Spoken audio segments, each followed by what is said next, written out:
Ese tema de morir en los pecados, ese tema de la muerte que viene a partir de los pecados, pues tiene todo que ver con el mundo caído, tiene todo que ver con el mundo después de la caída de Adán y Eva. Y la vida en el mundo después de la caída tal vez está llena de oportunidades perdidas y de pesares personales, empezando obviamente por la oportunidad perdida original, de la cual fluyen las demás, que es la que ocurrió en el huerto del Edén. Cuando Adán y Eva probaron la fruta que Dios les había prohibido, violaron directamente el mandato de Dios, es decir, rechazaron la voluntad de Dios. Tomaron la decisión de rechazar ese mandato, rechazar lo que Dios les había pedido, lo que Dios quería de ellos, y es a partir de esa actitud de rechazo ante Dios que se da la caída de la raza humana.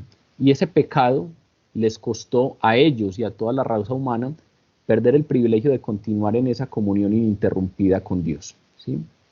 Si nos fuéramos rápidamente a ese capítulo 3 del Génesis, nos dice en los versículos 23 y 24, entonces Dios el Señor expulsó al ser humano del jardín del Edén para que trabajara la tierra de la cual había sido hecho. Luego de expulsarlo, puso al oriente del jardín del Edén a los querubines y una espada ardiente que se movía por todos lados para custodiar el camino que lleva al árbol de la vida. Es decir, desde ese momento, los hombres, el ser humano, no podía entrar de nuevo en esa comunión estrecha e ininterrumpida que tenía en ese lugar con Dios. No podían volver a tener esa comunión que tenían antes de la caída. Y es precisamente a eso a lo que se viene a dedicar Jesús, a restablecer esa relación. Pero entonces ahí hay una oportunidad perdida, hay una condición perdida.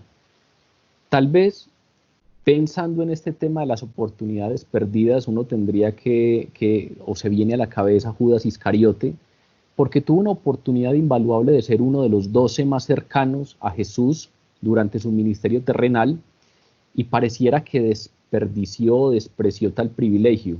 Dice la palabra que por 30 piezas de plata traicionó a Jesús. Y obviamente, pues a raíz de eso, condenó su alma para siempre, porque nunca se arrepintió delante de Dios, delante del Señor, de la traición cometida.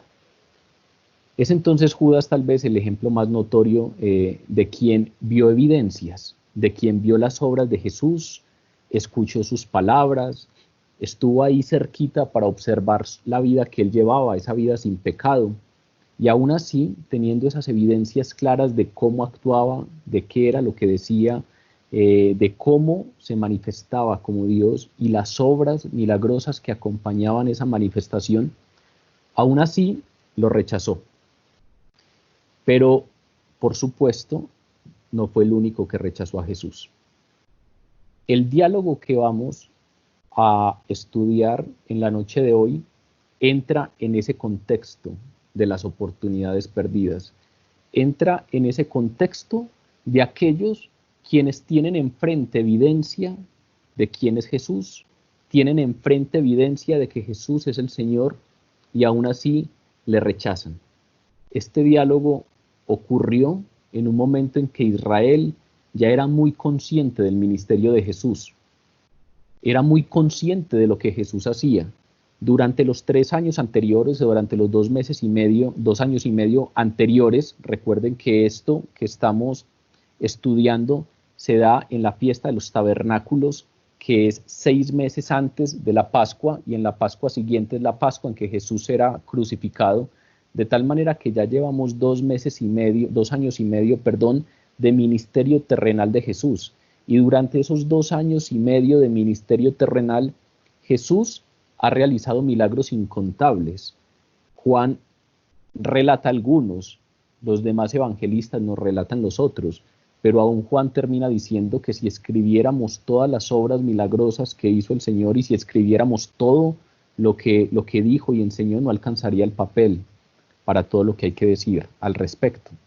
Durante eso que va del ministerio terrenal, ya Jesús había realizado milagros incontables, había erradicado enfermedades de Israel, había alimentado milagrosamente a miles de personas, había expulsado demonios con toda autoridad, había calmado una tempestad furiosa en el lago de Galilea, Incluso recuerden, hace poco estudiamos que después de calmar esa tempestad, incluso caminó sobre el mar.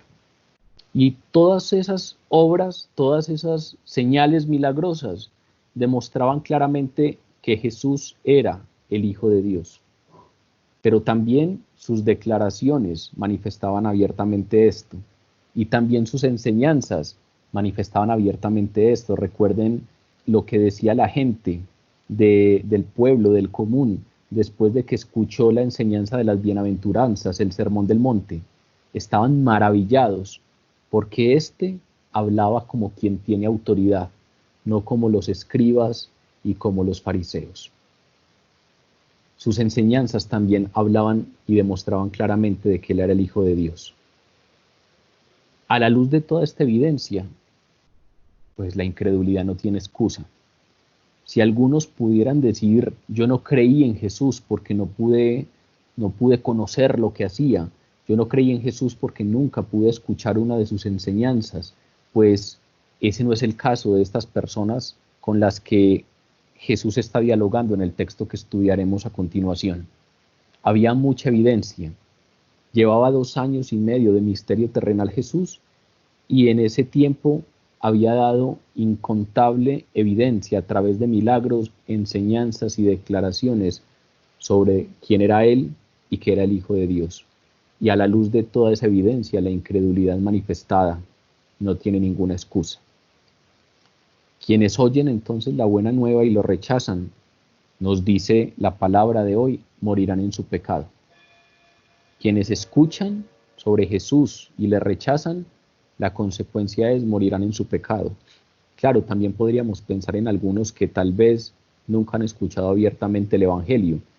Sin embargo, hay algunos pasajes que nos dicen que incluso aquellos son culpables de rechazar una verdad que se les ha dado, porque la existencia de Dios y su carácter se nos revela y se nos manifiesta a través de la creación, dice Pablo en Romanos. Nadie tiene excusa, porque cuando uno ve la creación, es imposible no darse cuenta que existe un creador. Pero en este caso no estamos hablando de aquellos que tal vez nunca han escuchado abiertamente el Evangelio. Aquí estamos hablando de todo lo contrario, de aquellos que han recibido incontables evidencias, pero aún así han optado por rechazar a Jesús. Y en consecuencia han optado por morir en sus pecados.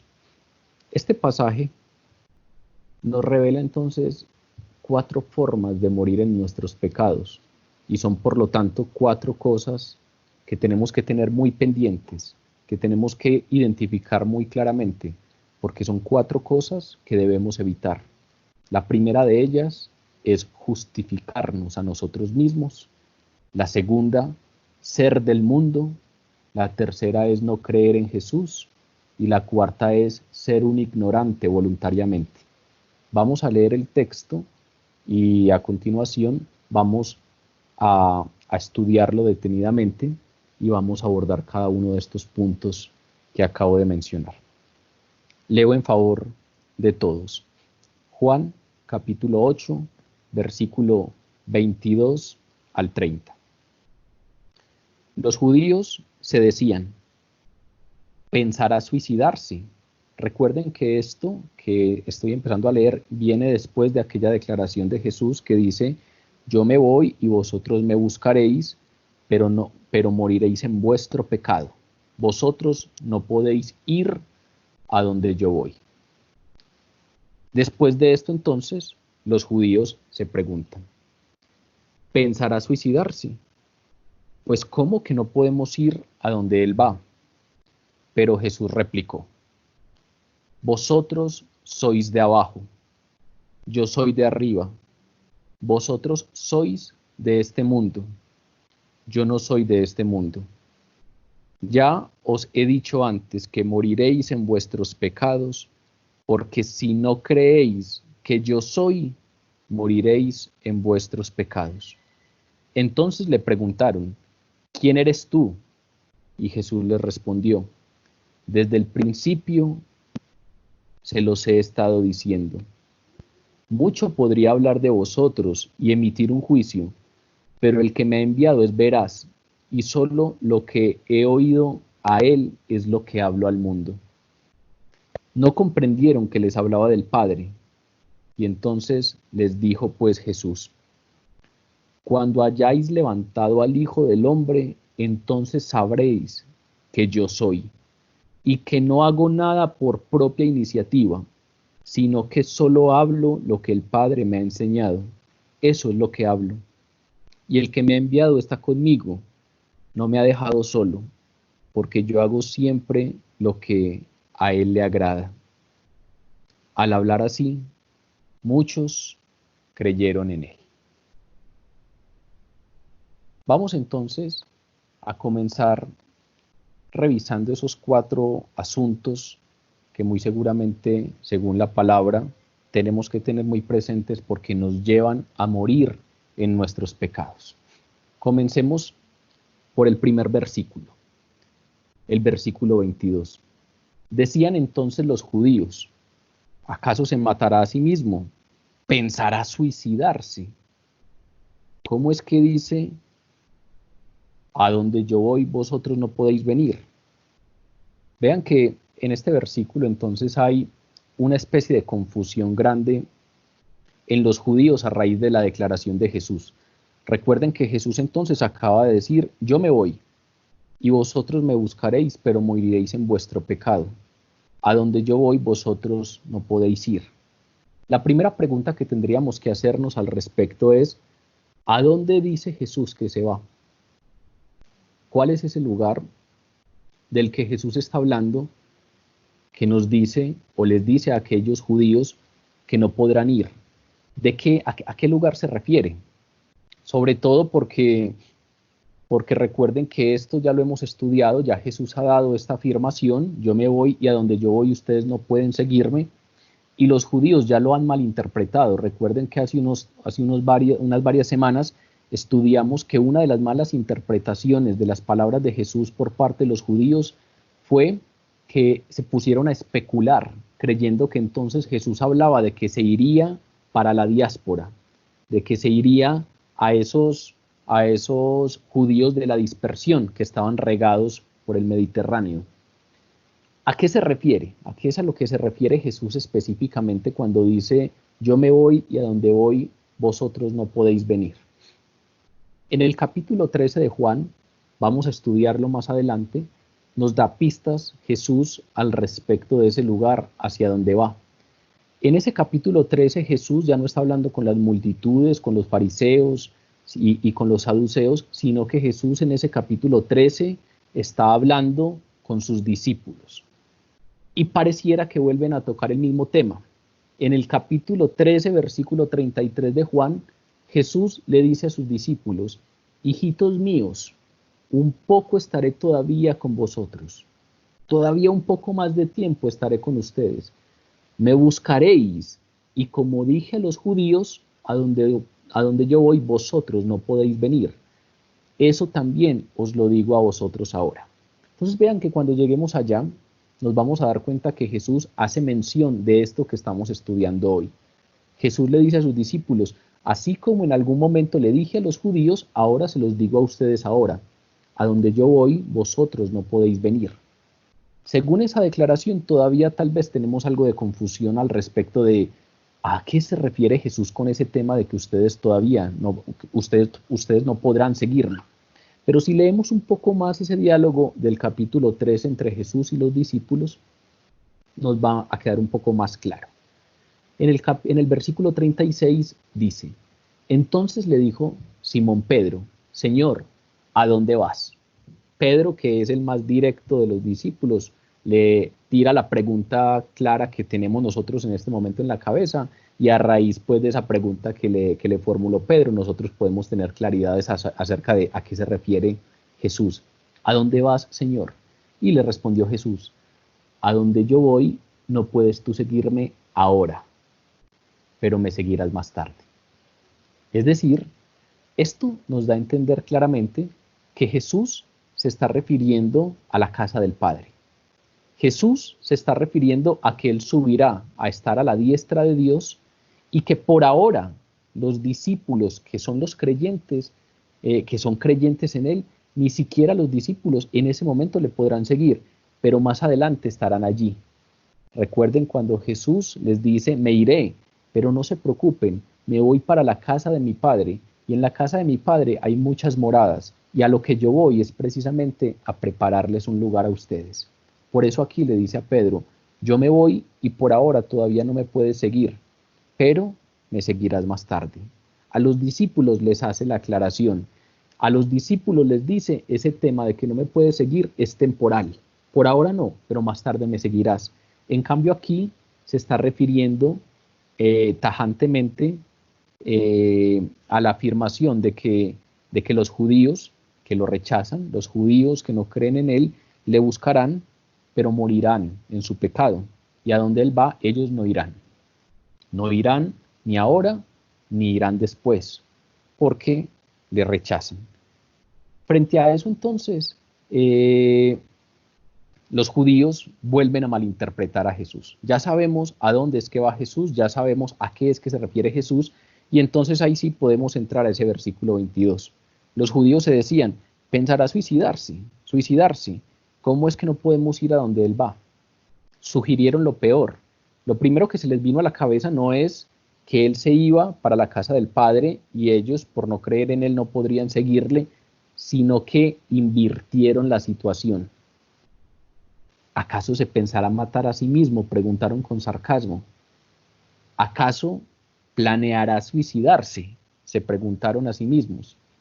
Entendieron que cuando Jesús dijo, a donde yo voy, vosotros no podéis venir, se refería a su muerte, y hasta ese punto, pues estaban en lo cierto, pero cambiaron el orden de la situación. ¿Por qué? Porque los judíos aborrecían el suicidio.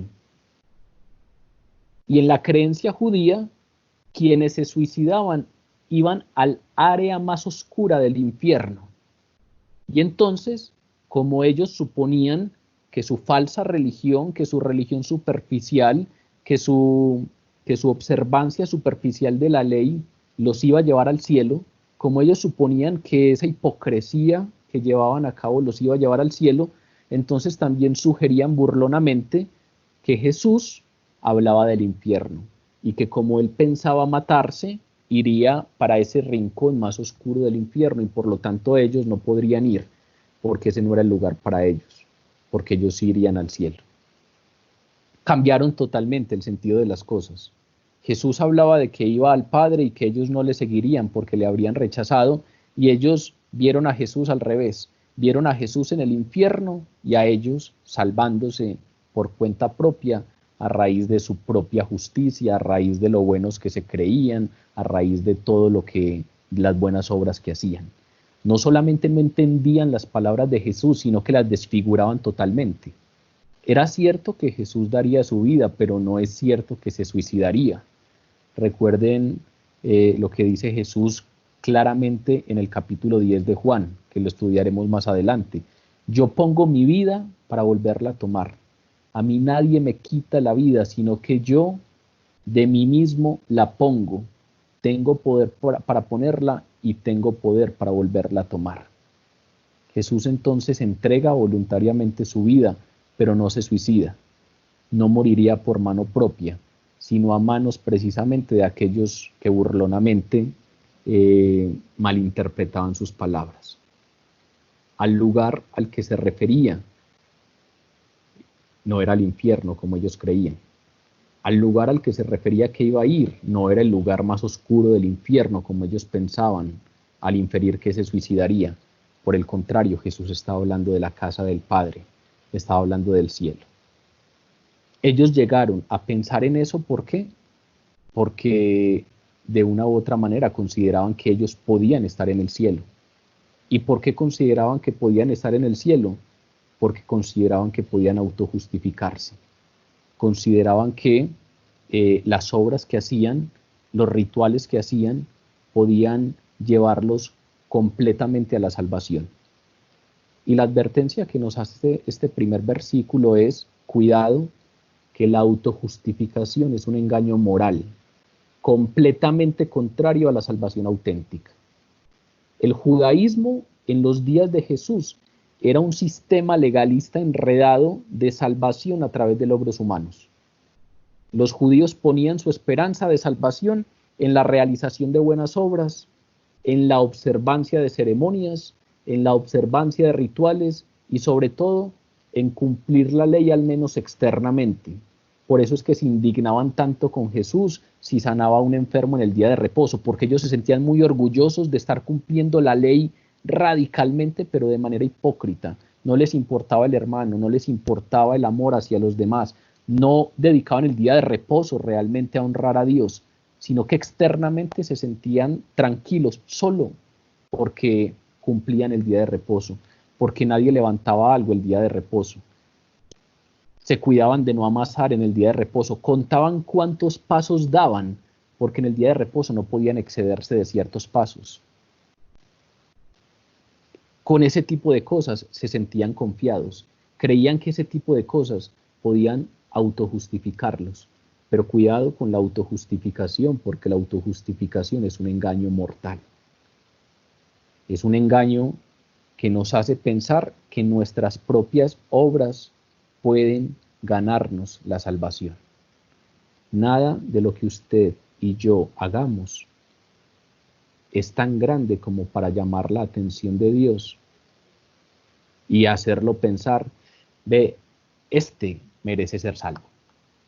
Nada de lo que usted y yo hagamos es tan inmenso como para que Jesús, para que Dios se fije y piense que por eso que usted hizo, usted merece ser salvo. Ninguno de nosotros merece la salvación y conocemos a Dios solo por la misericordia que nos tiene, solo porque a pesar de que no lo merecemos, nos da por gracia aquello que no merecemos. Recuerden que la misericordia que nos tiene Dios precisamente se manifiesta en que no nos da aquello que merecemos, sino aquello que necesitamos.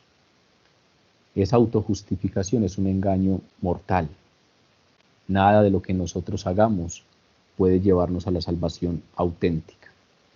Los judíos no entendieron lo que Pablo, que había sido fariseo, Saulo de Tarso había sido fariseo, y Pablo entendió muy bien esto después. Recuerden lo que les dice a los romanos: por las obras de la ley, ningún ser humano será justificado delante de Dios.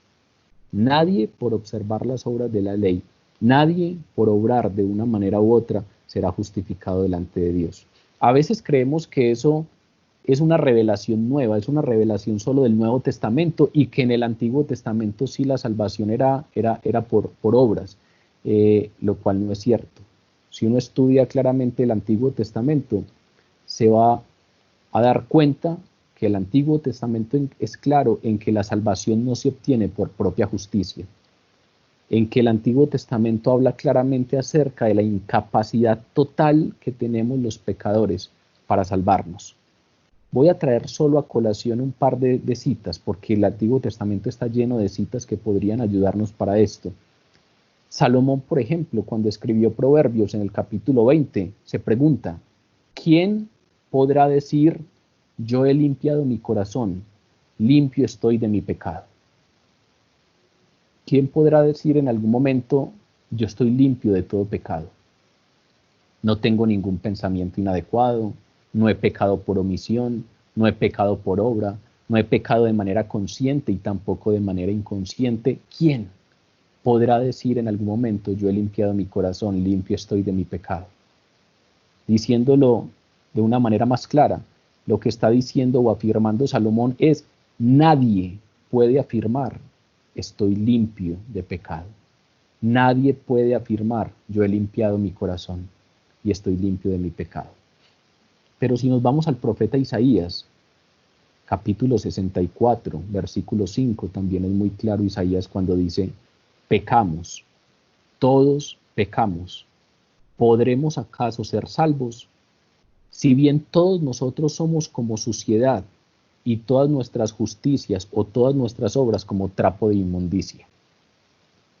Es decir, Isaías dice, ya que nosotros somos tan malos, ya que somos tan pecadores, ya que nuestro corazón es engañoso y perverso, todas nuestras obras son como trapos de inmundicia delante de Dios. Nadie puede entonces justificarse por mano propia. Pero en el Nuevo Testamento, claro, se explayan mucho más los autores en este tema.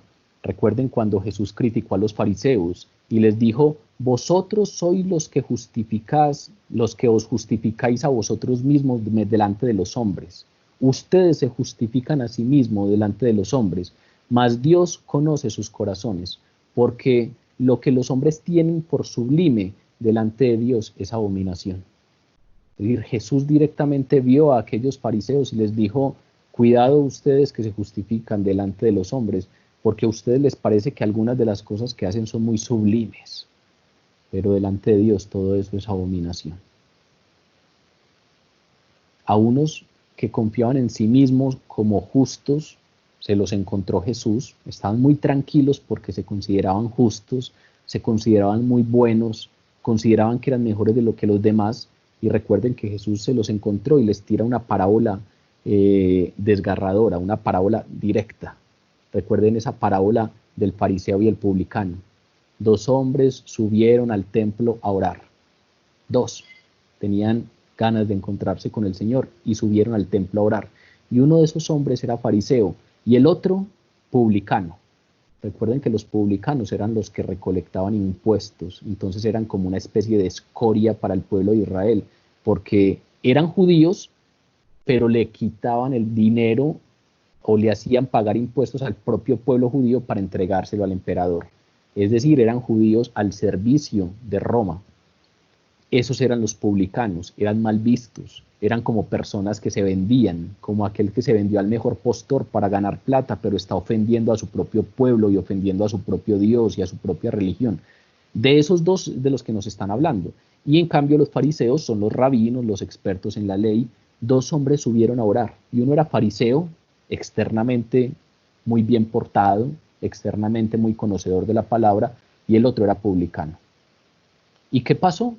Nos dice Jesús en su parábola que el fariseo se puso de pie y oraba consigo mismo en voz alta de esta manera: Dios, te doy gracias porque no soy como los otros hombres. Te doy gracias porque no soy ladrón, porque no soy injusto, porque no soy adúltero. Aún más te doy gracias porque no soy como ese publicano. Yo ayuno 2 veces a la semana. Yo doy diezmos de todo lo que gano. Mas el publicano estaba lejos, no quería ni siquiera alzar los ojos al cielo, sino que se golpeaba el pecho diciendo: Dios, sé propicio a mí, que soy un pecador. ¿Qué nos dice Jesús sobre estos 2 hombres? Os digo que este publicano descendió justificado a su casa antes que el otro, porque cualquiera que se enaltece será humillado, y el que se humilla será enaltecido. Hay uno que pensaba que se podía autojustificar. ¿Por qué? Porque no era ladrón, porque no era injusto, porque no adulteraba, porque ayunaba 2 veces a la semana, porque no se perdía la misa diaria, porque daba diezmos de todo lo que ganaba. El publicano, por el contrario, tal vez a los ojos de los demás no era tan bien portado, pero tenía muy claro que era un pecador, que nada merecía, que nada podía conseguir por sí solo, y venía delante del Señor a decirle: Señor, nada puedo hacer por mí mismo, pero sé propicio a mí. Como aquel que le gritó a Jesús: Jesús, hijo de David, ten compasión de mí. Yo solo no puedo, ten compasión de mí. Cuidado con la autojustificación, nos dice este primer versículo. En la carta de Pablo a Tito, capítulo 3, nos dice claramente que Jesús nos salvó, no por las obras de justicia que nosotros hubiéramos hecho, sino por su misericordia, por el lavamiento de la regeneración y por la renovación en el Espíritu Santo. Somos salvos por su sacrificio, somos salvos por el lavamiento de la regeneración y porque nos renueva con el Espíritu Santo, no por obras de nuestra propia justicia. De manera pues que Jesús arranca este texto en una conversación con unos fariseos que lo primero que se les viene a la cabeza cuando Él les dice: yo me voy y al lugar a donde voy ustedes no pueden ir, lo primero que se les viene es, entonces va para el infierno, porque es el único lugar al que nosotros no podemos ir. Y seguro se va a suicidar y va a ir al lugar más oscuro del infierno. Pensará matarse. Tergiversaron todo el discurso solo por su autoconfianza. Estaban seguros que ellos no se perderían. Estaban seguros que no morirían en su pecado. Pero la afirmación que da Jesús es la contraria. A donde yo voy, vosotros no podéis ir. Me buscaréis y no me hallaréis, pero moriréis en vuestro pecado. Aquellos que estaban tan tranquilos morirán en su pecado. Aquellos que confiaban en las buenas obras y en su moralidad para salvarse, morirían en su pecado, según lo que nos dice hoy la palabra. Aquellos que estaban totalmente tranquilos y confiados en las actividades religiosas para salvarse, morirán en su pecado. A aquellos que se niegan a admitir su incapacidad para contribuir en algo a su salvación, morirán en su pecado.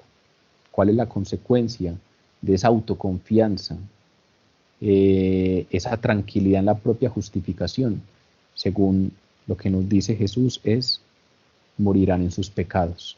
A donde yo voy, ustedes, los que se encuentran tan tranquilos, porque lo que hacen los llevará al cielo, a donde yo voy, ustedes no van a poder ir. Dice el versículo 23, Jesús replicó, vosotros sois de abajo, yo soy de arriba. Vosotros sois de este mundo, yo no soy de este mundo. El segundo punto que nos trae este texto que estudiamos hoy es al respecto de ese asunto de ser del mundo. Ese asunto de ser del mundo es un tema a veces muy utilizado, es un tema que a veces es muy mencionado, pero no necesariamente siempre hacemos precisiones claras acerca de qué significa ese asunto de ser del mundo. Jesús, si ustedes ven, no prestó atención a ese tema de que ¿será que se va a suicidar? Pareciera como que le pareció que las palabras eran tan necias que ni siquiera le prestó atención, ni siquiera aclaró la situación, ni siquiera dio una respuesta, sino que simplemente señaló su origen y el destino de ellos, sabiendo que era muy diferente al suyo. Simplemente dijo que ellos eran de un reino diferente. Ellos eran de abajo, esto es, que eran parte de este mundo. ¿Qué significa eso de que eran parte del mundo? ¿Qué significa eso de vosotros sois de este mundo? El término griego con el que se escribe aquí ese término mundo es el término cosmos, y es un término muy importante en el Nuevo Testamento. En este contexto específicamente, el término cosmos se refiere al sistema espiritual invisible del mal, que es un sistema opuesto al reino de Dios.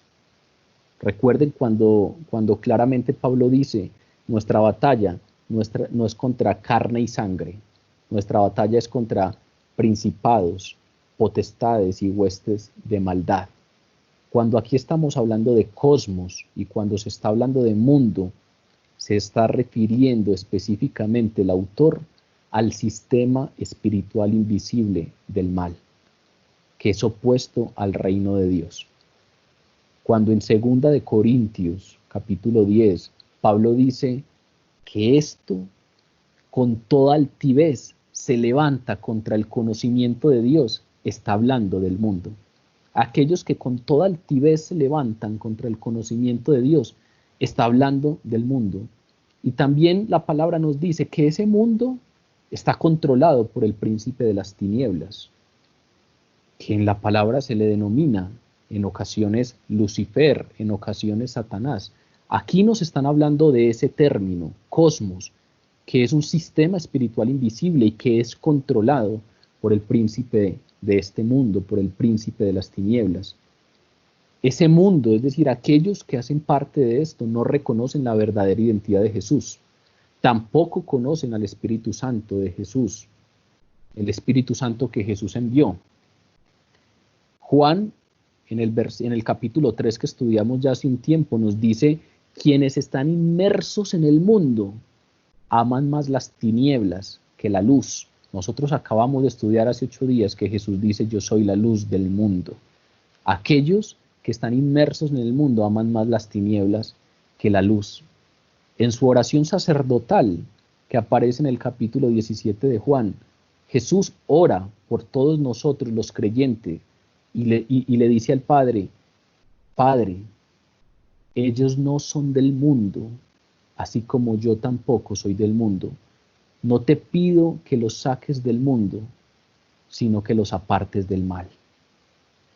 Jesús en esa oración sacerdotal tuvo en mente a todos los creyentes. En ese momento de oración lo tuvo en mente a usted, la tuvo en mente a usted, me tuvo en mente a mí, a todos los que habríamos de creer en su nombre. ¿Por qué? Porque sabía que íbamos a creer y que al creer en Él íbamos a estar rodeados de algo que desconocía la identidad de Jesús, que íbamos a estar rodeados de ese mundo. No te pido que los saques del mundo, te pido que los apartes del mal. Te pido que ese sistema invisible del mal no tenga poder sobre ellos. Ese mundo provoca la completa ceguera a la verdad espiritual. Por eso es que hay algunos que, a pesar de las evidencias claras que tienen en sus narices, no creen, no reconocen, no pueden caer de rodillas delante de Dios porque tienen esa ceguera espiritual provocada por el mundo. El materialismo, la inmoralidad, el orgullo, el egoísmo, todas estas cosas que se oponen directamente al estilo de vida que viene a proponernos Jesús, son el sello de ese mundo. Se opone completamente a la verdad divina, se opone completamente a la justicia, se opone completamente a la santidad. Ahora, cuando digo que esto se opone a la santidad, a la justicia, a la verdad divina, cuando digo que la inmoralidad, el orgullo y el egoísmo son expresiones del mundo, muy seguramente usted podrá tener una duda, y es, entonces todos somos del mundo, porque en el punto anterior acabamos de abordar que precisamente ninguno de nosotros puede autojustificarse, porque todos caemos. Por mucho que intentemos, todos caemos. La Madre Teresa de Calcuta, dicen sus biógrafos que tuvo una etapa de sequía espiritual hacia el final de sus días. Santa Teresa de Jesús tenía numerosas tentaciones y en ocasiones no disfrutaba la oración y le pedía al Señor que fuera Él el que trajera ese deleite por la oración, porque le parecía que su oración era estéril, le parecía que eran platillos rimbombantes echados al aire, porque lo hacía sin devoción, lo hacía sin sentirlo como consideraba que debía sentirlo. Es decir, todos en algún momento caemos, todos en algún momento somos vencidos un poco por esa tentación. Y entonces, si todos caemos, entonces todos somos del mundo. No. Aquí no estamos hablando de acciones eventuales. Aquí estamos hablando de pecado, pero en ocasiones pecan. Aquí estamos hablando de aquellos para los cuales el pecado es su estilo de vida. Aquí no estamos hablando de casos aislados en donde en ocasiones hay caídas, hay metidas de pata. Aquí estamos hablando de principios de vida. Me explico. En ocasiones usted quiere mantenerse fuerte, firme, pero resulta que fue débil y cayó. Pero cuando usted cae, su corazón se duele. ¿Recuerdan cuando David pecó con Betsabé, que venía delante del Señor y le suplicaba, Señor, no quites de mí tu Santo Espíritu, no apartes de mí tu Santo Espíritu? Me he enlodado, tu siervo ha caído, tu siervo ha caído de nuevo en la miseria, pero tú eres capaz de volver a formarme. Ese asunto de venir con el corazón contrito delante del Señor, a ustedes les tiene que decir algo. A ustedes les tiene que hablar de que efectivamente ustedes tienen claro cuáles son los principios de vida. Ustedes saben qué deben hacer y qué no deben hacer. Y aun cuando hacen algo que no deberían hacer, su corazón se duele. Y por lo tanto, no estamos hablando ahí de que sus principios de vida cambiaron. Estamos por el contrario diciendo que usted sigue teniendo los principios tan claros que por eso está dolido y por eso está arrepentido. Si en algún momento a usted le pasa, pues eso no quiere decir que usted sea del mundo. Si a usted en algún momento le pasa, eso no quiere decir que usted ha sido desechado. Levántese y póngase firme rápido y prepárese para la otra tentación porque vendrán otras e intente ganar las próximas. Pero eso no quiere decir que usted sea del mundo. Y lo que estoy diciendo no es una licencia para pecar.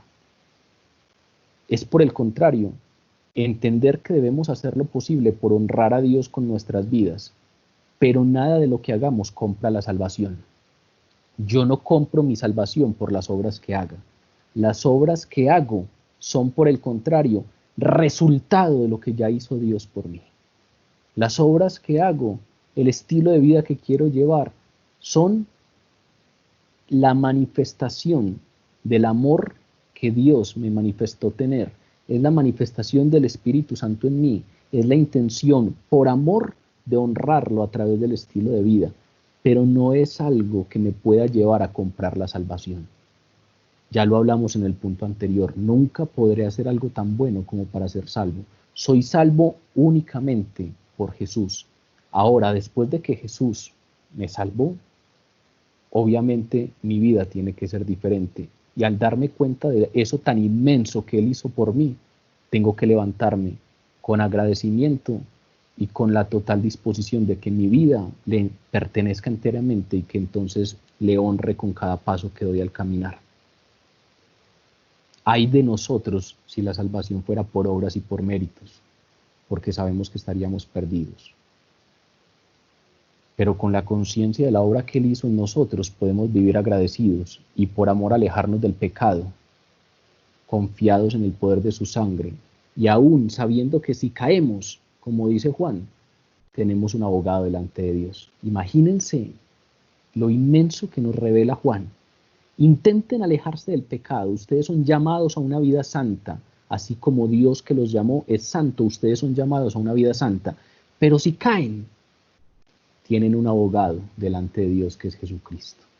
Y si caen, Él mismo los va a defender. Él mismo los va a volver a levantar y los va a volver a presentar delante del Padre diciendo, este te lo presento, no por sus pecados ni por su propia justicia, sino que lo cubro con mi sangre y lo presento justificado por mi obra en la cruz.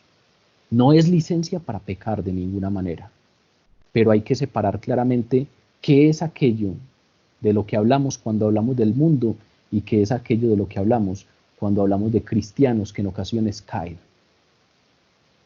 Porque esos dos temas se nos revuelven constantemente. Aquí Jesús no está hablando de creyentes que caen, aquí está hablando del mundo. ¿Y qué es el mundo?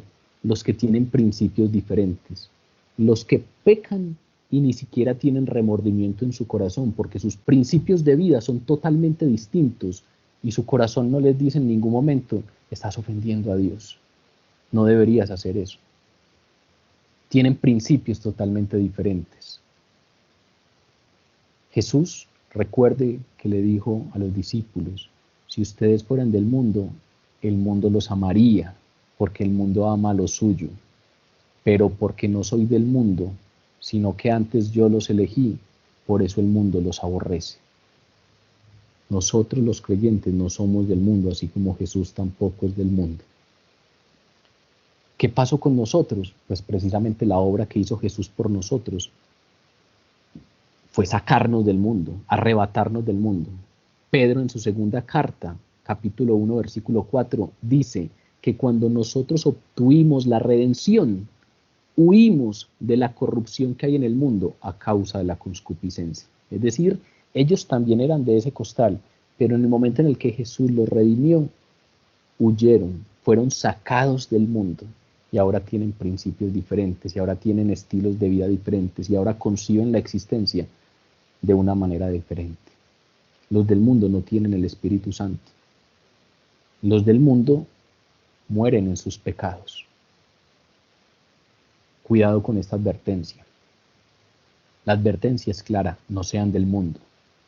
La advertencia es clara, vosotros sois de abajo, yo soy de arriba. Vosotros sois de este mundo, yo no soy de este mundo. ¿Y qué es lo que pasa con esos que no son del mundo? Pues moriréis en vuestro pecado. Cuidado con esto, ¿por qué? Pues porque los cristianos estamos llamados a ser sal y luz del mundo. ¿Qué quiere decir eso? Estamos llamados a untar de los principios que nos han sido dados al mundo. Estamos llamados a dar sabor con nuestro estilo de vida, pero también a denunciar cosas que no deberían ser, a señalar cosas que no deberían ser, a preservar principios y valores que se nos están desvirtuando. El mundo, según la palabra, va en una constante degeneración. El mundo, según la palabra, es una constante descomposición, y los cristianos hemos sido puestos para preservar un poco eso. Cuidado con la alerta, cuidado con la advertencia. ¿Qué quiere decir eso? Quiere decir cuidado con ser del mundo, cuidado con los que tienen los principios del mundo, cuidado con los que tienen la forma de pensar del mundo, cuidado con los que no conciben la existencia a partir de Dios, sino a partir del mundo. Es una advertencia para los no creyentes. Si usted es no creyente, pues es del mundo y morirá en sus pecados, a no ser que venga a los pies del Señor y lo reconozca como Salvador. Pero también es una advertencia para los creyentes, porque los creyentes a veces somos terriblemente tímidos en algunos temas y congeniamos con cualquier cosa, y por no pasar por mojigatos, y por no pasar por conservadores, y por no pasar por pseudointelectuales, entonces comulgamos con todo. Y no señalamos, y no denunciamos, y nos dejamos llevar por la corriente, y finalmente dejamos que en vez de ser nosotros los que influimos en el mundo influye en nosotros.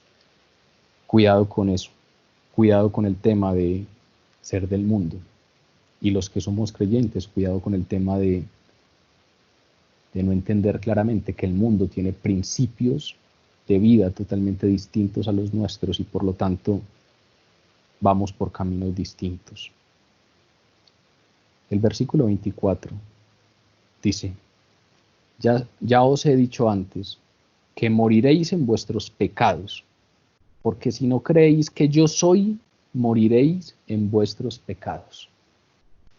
Jesús repite la advertencia que viene diciendo hace tiempo, repite la advertencia del versículo 21, declaró claramente que quienes lo rechazan, que quienes rechazan creer en Él, morirán en sus pecados, y usó una frase que es una afirmación directa a su deidad total.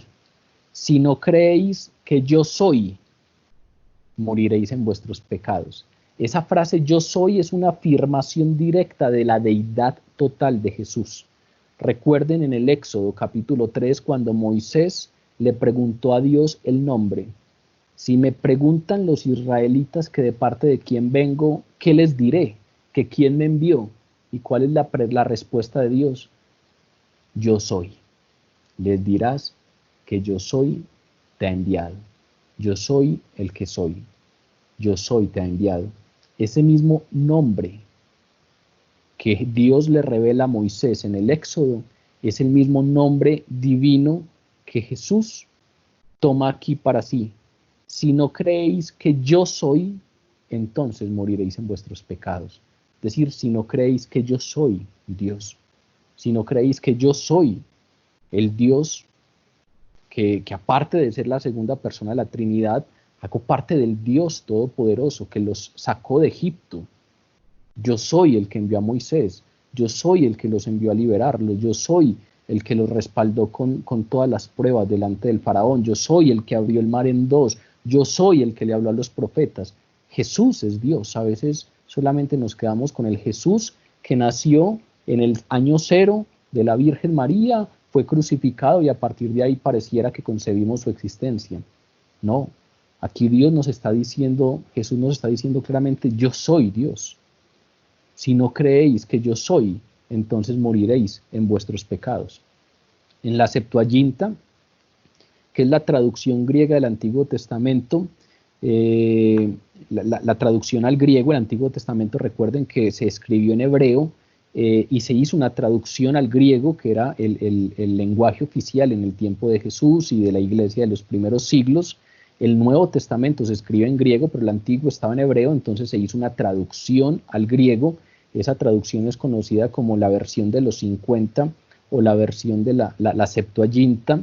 Y si uno compara el término utilizado en la Septuaginta, en el Éxodo, cuando Dios dice yo soy, es el término o la frase ego eimi, y es el mismo término que utiliza Jesús aquí, ego eimi. Si no creéis que yo soy, moriréis en vuestros pecados. Es decir, en otras palabras, Jesús estaba aquí aplicando para sí mismo el tetragramatón. No sé si están familiarizados con el término, pero cuando Dios en el Antiguo Testamento revela su nombre, lo revela en forma de un tetragramatón. ¿Qué es eso? Son 5 consonantes que no tienen vocales y por lo tanto son impronunciables. Las consonantes Y, H, WH. Esas son las consonantes con las cuales Dios revela su nombre. Es un tetragramatón que ha sido transliterado en algunas versiones, es decir, para poder ponerle algo de sonidos, en algunos traductores le han puesto vocales, pero el original no tiene vocales. Y en ese asunto de ponerle vocales es que han salido los nombres que conocemos de Dios. Entonces, en algunas traducciones bíblicas, a ese tetragramatón le ponen unas vocales y aparece el término Yahvé. Yahvé es una conjugación del tetragramatón con algunas vocales. Otros traductores de otras líneas de traducción le pusieron vocales distintas y entonces del tetragramatón sale el término Jehová o Jehová. Y por lo tanto entendemos esos como nombres distintos de Dios. La revelación divina de su nombre es a través de esas 5 consonantes, que la manera como directamente se aplican es a través del yo soy, y es entonces una aplicación para sí mismo del tetragramatón, lo que está haciendo aquí Jesús. Ese es un nombre divino, era un nombre tan sagrado para los judíos. El nombre de Dios era tan sagrado para los judíos que no lo pronunciaban.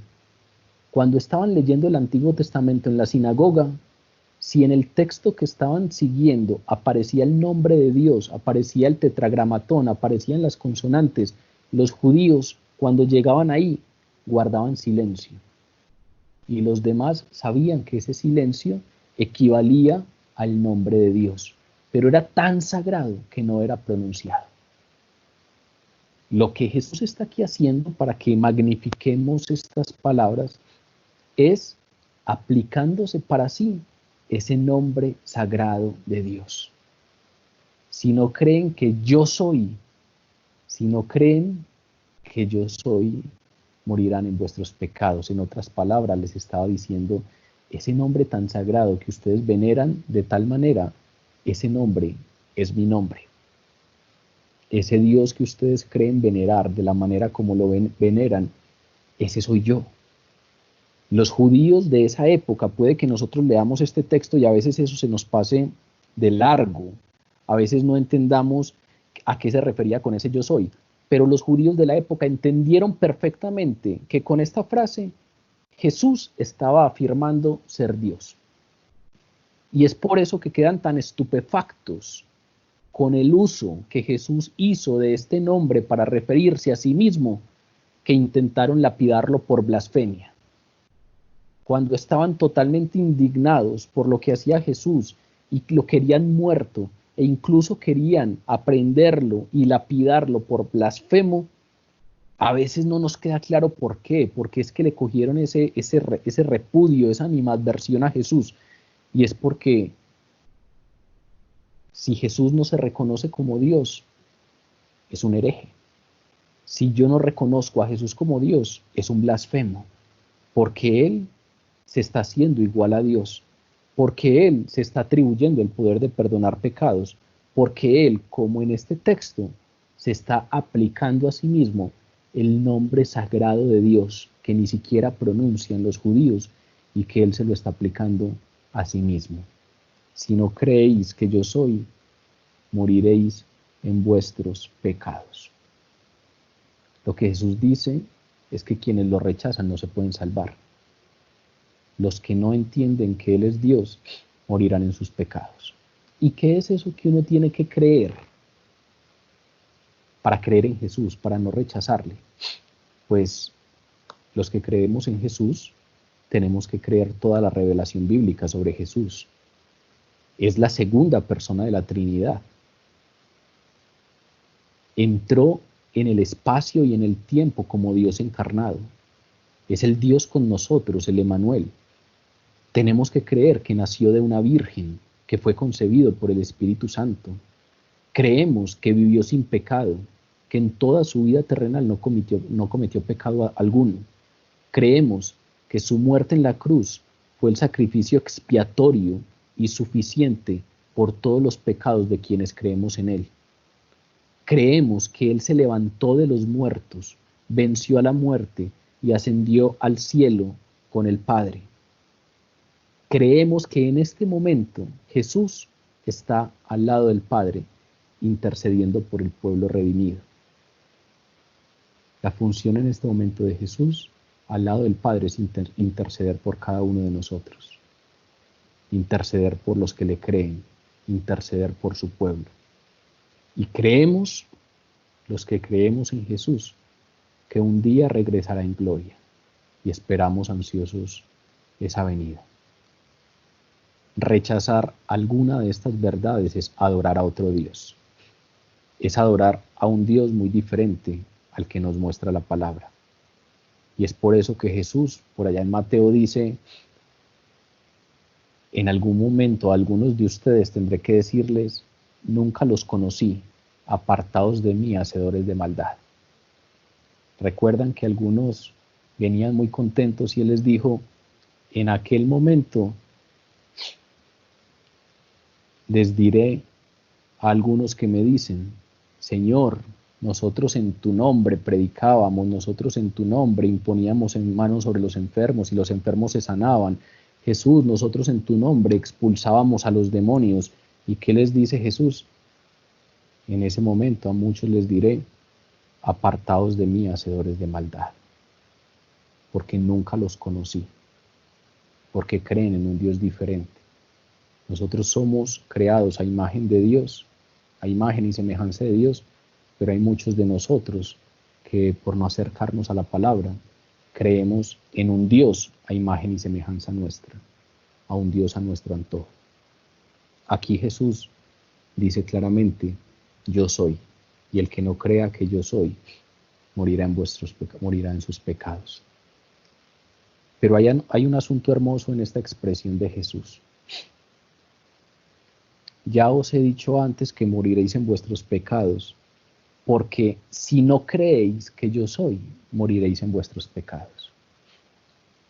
Si ustedes se dan cuenta, hay un si no, porque si no creéis que yo soy, moriréis en vuestros pecados. Las palabras si no son el Evangelio. Las palabras si no son la buena nueva, son la buena noticia. Las palabras si no presentan la única esperanza de escapar de la ira y del juicio de Dios por el pecado. Si no creen que yo soy, en vuestros pecados moriréis.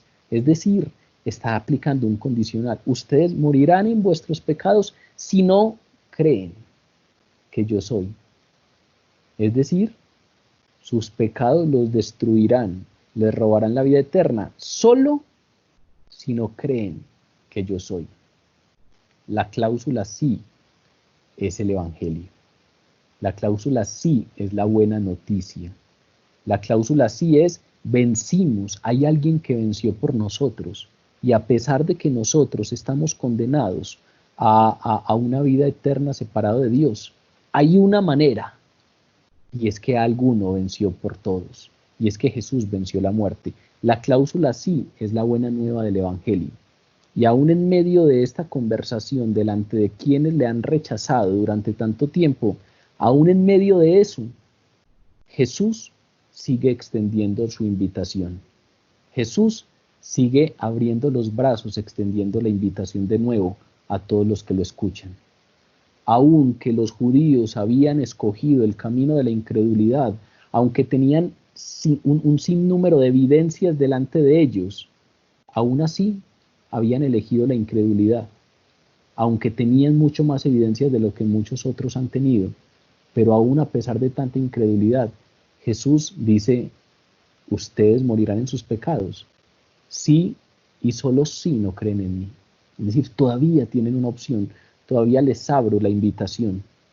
Aún así, Jesús, a pesar de la incredulidad, abre la puerta de la vida en el muro del pecado. Quienes siguen en la incredulidad, negándose a aceptar por fe quién es Jesús, que Él es el yo soy y todo lo que hace y lo que hizo por nosotros, morirá en sus pecados para siempre. Pero aún en medio de esta declaración está la invitación. Moriréis en vuestros pecados si no creéis que yo soy. Siempre está esa invitación delante. Hoy puede ser el momento para creer en que Él es el gran yo soy. Continúa el texto diciendo, entonces le preguntaron, ¿quién eres tú?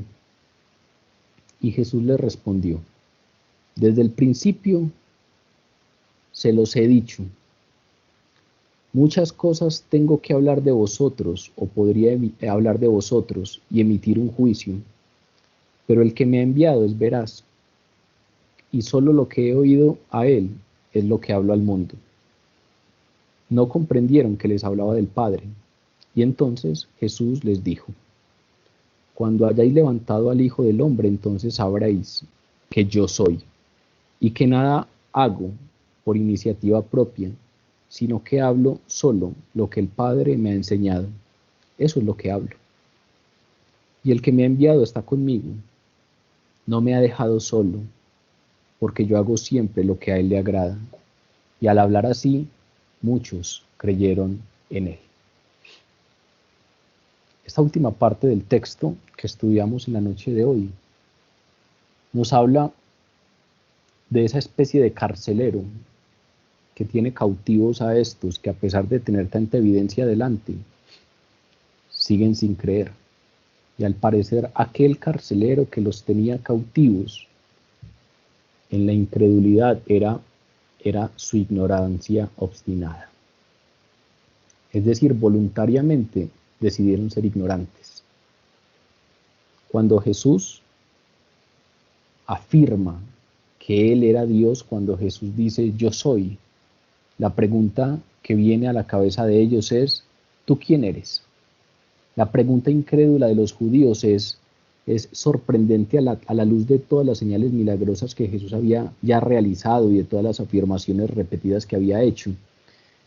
Pareciera que hay evidencia patente de quién era Jesús, de modo que Jesús ni siquiera responde esa pregunta.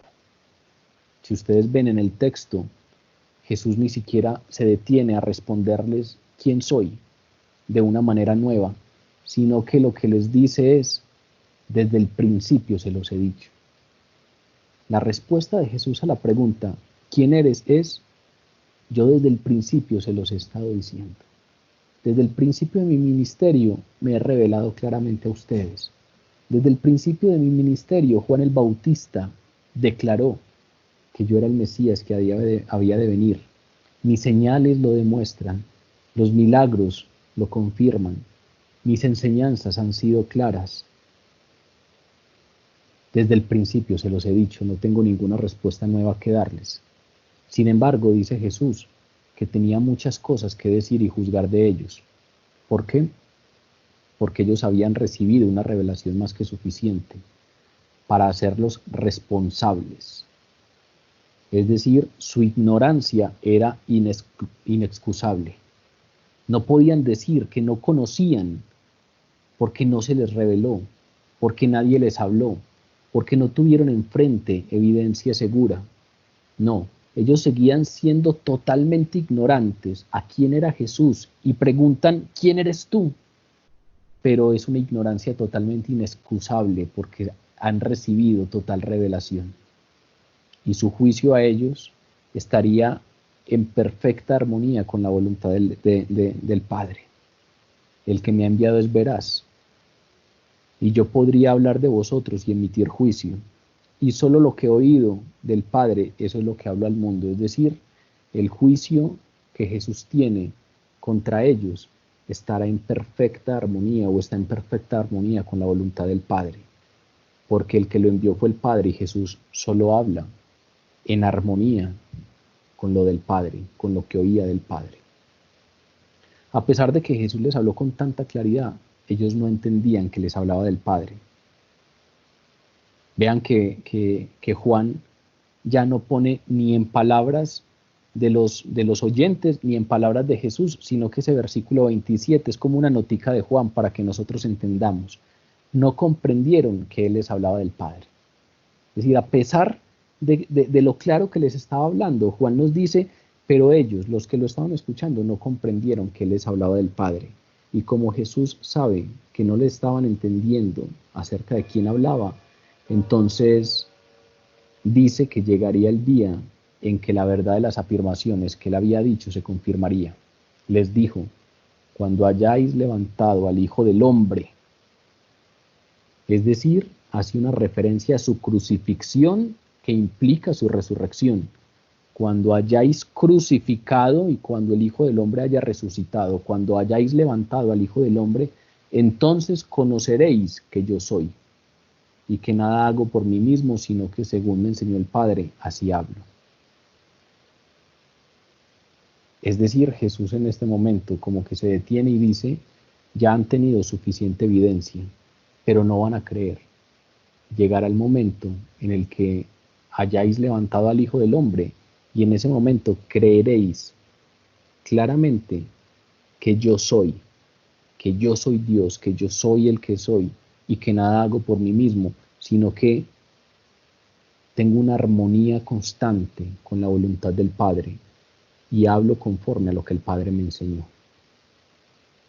Esa obra gloriosa, la resurrección de Jesús, era la prueba de que Él de verdad habló según lo que el Padre le enseñó, que el Padre estaba siempre con Él y que no lo había dejado solo, que nunca lo dejaría solo, y que Él siempre hacía lo que le agradaba al Padre.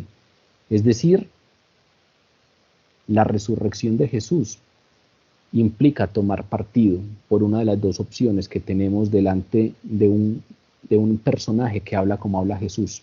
Ahora se los mencioné. Hay un tipo enfrente que está diciendo yo soy. Hay un tipo que se está aplicando a sí mismo el nombre sagrado de Dios. Él o es un hereje o es Dios. ¿Qué dice Jesús? Está bien, no me creáis por ahora, pero llegará el momento en que hayáis levantado al Hijo del Hombre, y entonces conoceréis que yo soy. ¿Por qué? Porque resucitaré.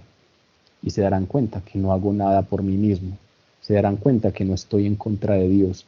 Se darán cuenta que solamente enseño según el Padre me enseñó. Esa resurrección sería prueba clara de que todo lo que él hablaba era verdad. Algunos de los judíos que estaban allí rechazaron a Jesús, y algunos de los que lo rechazaron se darían cuenta después del error tan terrible que habían cometido. Después de la resurrección se darían cuenta del error tan terrible que habían cometido. Fíjense que solo el día de Pentecostés lo recibieron como Mesías cerca de 3.000 judíos.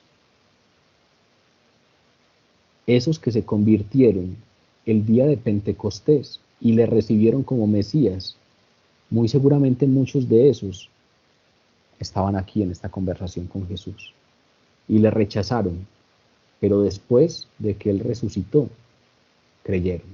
¿Por qué? Porque cuando hayáis levantado al Hijo del Hombre, entonces sabréis que yo soy, y que nada hago por propia iniciativa, sino que solo hablo lo que el Padre me ha enseñado. Eso es lo que hablo. Y Él está conmigo y no me ha dejado solo, porque yo hago siempre lo que le agrada a Él. Muchos entonces, dice el versículo 30, al escucharle hablar así, muchos creyeron en Él. Sin embargo, a pesar de tanta evidencia, la mayoría no quiso creer. ¿Qué escogió la mayoría? Escogieron su propia justicia. Escogieron seguir confiando en que podían ellos mismos justificarse a través de sus ceremonias religiosas, a través de la observancia externa de la ley. ¿Qué escogió la mayoría? Escogieron más bien vivir según los principios del mundo. ¿Qué escogió la mayoría? Escogió más bien no darle crédito a ese loco que se levantaba diciendo yo soy. No darle crédito a ello y eligieron no creer en Él como Señor. ¿Qué eligió la mayoría? Eligió la ignorancia voluntaria, es decir, eligió ignorar voluntariamente toda la evidencia que tenían enfrente y no venir delante de Él. ¿Qué pasó con estos? Se condenaron a sí mismos a morir en sus pecados. ¿Qué pasó con estos? Eligieron no ir a donde Jesús iba. Recuerden lo que le dice Jesús a Simón Pedro. A donde yo voy por ahora, vosotros no podéis venir, pero me seguiréis más tarde. Yo me voy, pero me voy para la casa del Padre, y en la casa de mi Padre muchas moradas hay, y yo me iré a prepararles lugar. La mayoría de los que estaban allí, eligiendo su propia justicia, eligiendo ser de este mundo y vivir conforme a los principios de este mundo, eligiendo no creer en Jesús, eligiendo ignorar la evidencia, eligieron entonces no ir a donde Él iba, eligieron no ir a la casa del Padre, en donde hay muchas moradas y donde Él nos prepara un lugar. El texto de hoy es un lindo diálogo que nos sirve como una constante advertencia. Advertencia al respecto de lo que esto se trata. Porque a veces, obviamente, nos distraemos un poco y creemos que el cristianismo es una propuesta solo para lo que pasa acá. Y nos interesa mucho entonces que nuestras relaciones sean conforme a lo que Dios pide. Y eso es muy importante. Y nos interesa mucho entonces que nuestra conciencia está un poquito tranquila y entonces hacemos cosas para sentirnos un poco más tranquilos y a paz con Dios. Y esas cosas son importantes. Pero lo más importante es la pregunta más importante. Recuerden que hubo un tema que vimos hace poco que lo llamamos así, la pregunta más importante. Si usted muriera hoy, tiene claro que puede ir a donde Jesús fue. Si usted muere hoy, tiene claro que puede seguir a Jesús a donde Él fue. Está totalmente seguro que puede ir a la casa del Padre. Está totalmente seguro que usted es uno de esos a los cuales Jesús le está preparando lugar en la casa del Padre. Porque fundamentalmente esto que llamamos cristianismo se trata de lo que Jesús compró con precio de sangre para usted y para mí, y es precisamente ser presentados justificados delante del Padre y tener lugar en su morada, en su casa, sentarnos a la mesa con Él y cenar. El texto de hoy en negativo nos está diciendo cómo no ir allá, cómo morir en nuestros pecados. Cuidado con justificaciones propias. Cuidados con pensar, es que el gran carácter que yo tengo, como yo soy capaz de decir que no, entonces eso es lo que me lleva al cielo. Cuidado. Cuidado con pensar que es la vida santa. Cuidado con pensar que es porque yo no falto a misa. Cuidado con pensar que es porque yo soy mejor que los demás y yo no mato y no adultero y no robo. La vida de santidad es una manera de honrar al Señor, de agradecerle. Es un llamado que nos hizo después de rescatarnos del mundo. Pero no podemos justificarnos a nosotros mismos. Todas nuestras obras son como trapo de inmundicia, si no es Él mismo el que las hace brotar de nuestro corazón. Cuidado con la autojustificación, cuidado con bajar la guardia y empezar a vivir conforme a los principios del mundo. Cuidado con no entender a Jesús a partir de lo que la palabra nos lo revela y hacernos un Jesús a nuestra imagen y no entenderlo como el gran yo soy. Cuidado con ignorar la evidencia clara y no reconocerle como Señor y no venir a sus pies. Somos totalmente incapaces por nuestra propia cuenta. Solo podemos estar delante de Él por su misericordia.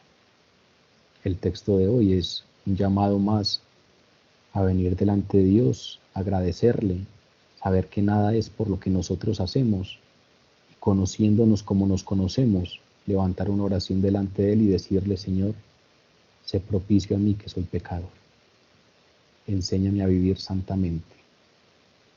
Que sea tu Espíritu Santo el que doblegue mi voluntad todos los días y que no sea lo que yo quiero, sino que sea lo que tú quieres en mi vida. Vamos a orar.